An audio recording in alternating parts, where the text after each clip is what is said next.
take a look at this think and share, what thoughts do you think that these students are having? When you look at each one of those students, they kind of have different expressions and things like that. What do you think that they're thinking right now?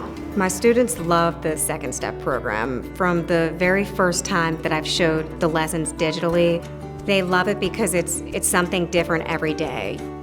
Every kid needs that common language and needs the ability to feel comfortable before they can do anything academic.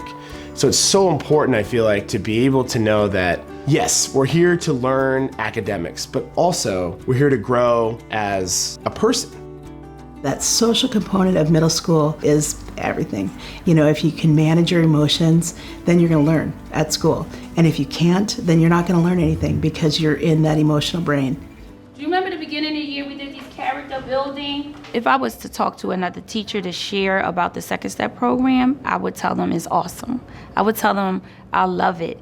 And the children love it. They ask, are we doing Second Step today? They want to do the program. What are the values that I love the digital curriculum because I love that I can preview what we're looking at before the kids come in the door. I love that I can look at the online resources. I don't have to print anything out unless I want to. The kids are much more engaged in a digital component. There's something on the screen, there's something they can do, they can talk to each other. Then I'm going to reach every learner in the room. And that's what I want to do in every lesson. There's cooperative activities, there's videos, there's independent writing. It's a little bit different every lesson, and that's what I like about it. It's routine because the kids know what to expect, but they don't know how it's going to be laid out exactly every lesson.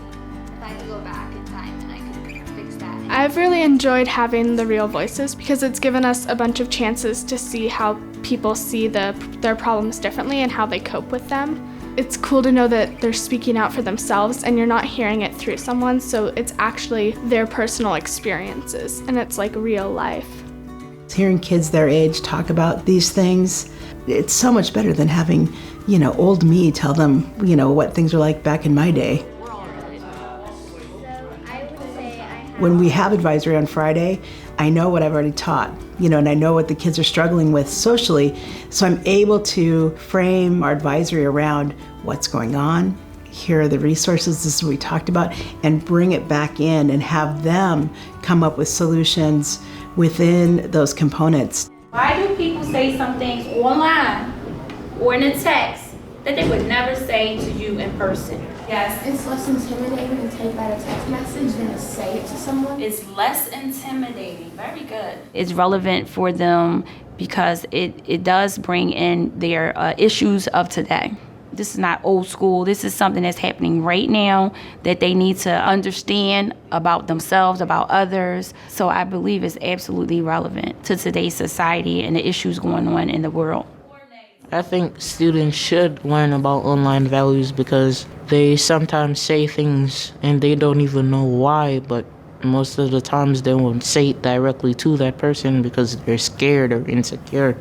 I think it's important because it can help us out in real life and it's relatable, so we can use it on an everyday basis. That one's a hard one because everybody gets... It's been nice because it talks about social media. It talks about internet safety to a degree. It also talks a lot about their relationships and what they're dealing with and kind of how to deal with those things. So a lot of the things that kids normally won't bring up on their own, they're actually bringing up based off of the conversations that we're having in the classroom through Second Step.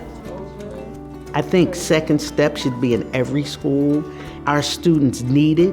That students need a forum to talk about what it is they're feeling. I think a lot of times things in the world happen because we've not given students a forum to express themselves, and I think Second Step allows that.